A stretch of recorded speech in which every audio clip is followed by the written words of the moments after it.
L'Ukraine est de nouveau frappée. Kiev, la capitale, a vécu l'une de ses pires journées depuis le début de la guerre. Mais ce qui change, c'est le contexte politique mondial. Parce que cette attaque survient au moment précis où Donald Trump, désormais président des États-Unis, affirme avoir un accord avec la Russie. Alors Lisa, c'est quoi le lien entre cette attaque et Trump?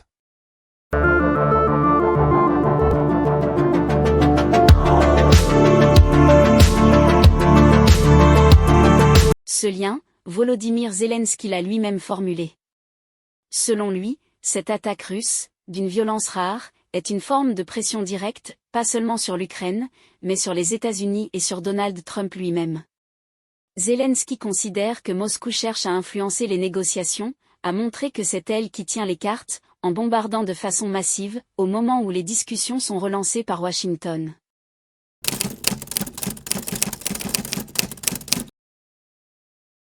Mais cette attaque, elle est vraiment plus grave que les précédentes?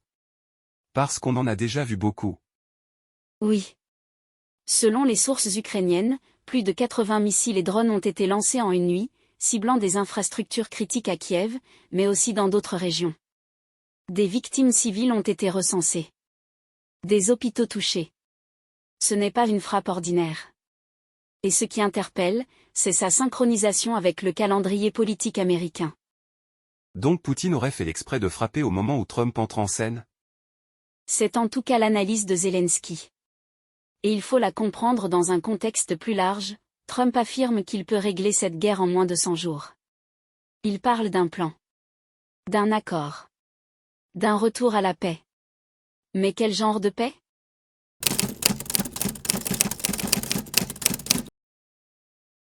Tu dis quel genre de paix, ça veut dire quoi? C'est pas une bonne nouvelle si on met fin à une guerre? Tout dépend des conditions. Le plan que Trump esquisse, même s'il reste flou, inclut 3 éléments très problématiques pour Kiev. 1. Le gel du conflit aux lignes actuelles. Autrement dit, les territoires actuellement occupés par la Russie, y compris Donetsk, Louhansk, resteraient sous son contrôle. 2. La non-intégration de l'Ukraine à l'OTAN, ce qui est l'une des revendications historiques de Moscou. 3. Et surtout, la reconnaissance de la Crimée comme territoire russe. Mais ça revient à donner raison à Poutine sur toute la ligne. Exactement. Et c'est bien ce que redoute Zelensky. Parce que dans ce scénario, l'Ukraine perdrait à la fois du territoire, sa sécurité stratégique et sa souveraineté.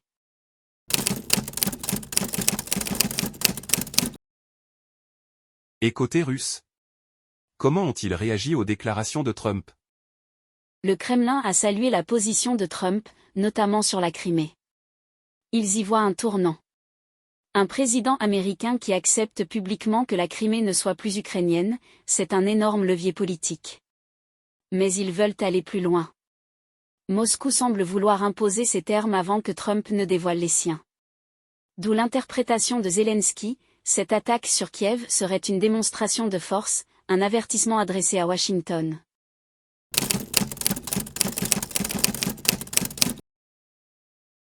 Mais est-ce qu'il y a vraiment des négociations en cours entre Trump et Poutine? Pas officiellement. Mais plusieurs indices laissent penser que des canaux parallèles sont activés. D'après la presse sud-africaine, par exemple, Cyril Ramaphosa a échangé avec Trump et compte le rencontrer prochainement. Des diplomates évoquent des allers-retours discrets entre Washington, Istanbul et Moscou. Et surtout, Trump continue de répéter qu'il a déjà un accord en tête.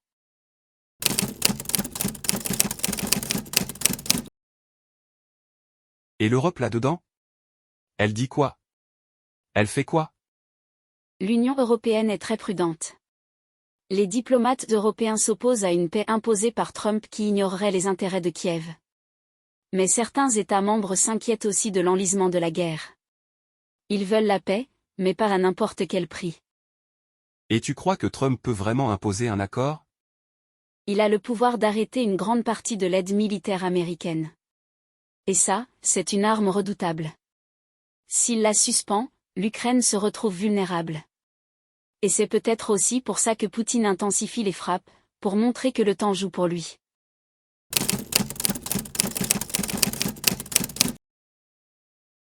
Concrètement, on va vers quoi? Une paix signée sous pression ou un conflit qui s'intensifie? Plusieurs scénarios sont sur la table. 1. Un accord rapide, imposé par Washington, qui gèle le conflit mais entérine les pertes ukrainiennes. Trump présenterait ça comme une victoire diplomatique. 2. Un refus de Zelensky, soutenu par une partie de l'Europe, mais qui déclenche un retrait de l'aide américaine. L'Ukraine continuerait de résister, mais avec beaucoup moins de moyens. 3. Une escalade si la Russie perçoit la moindre faiblesse et tente d'aller plus loin.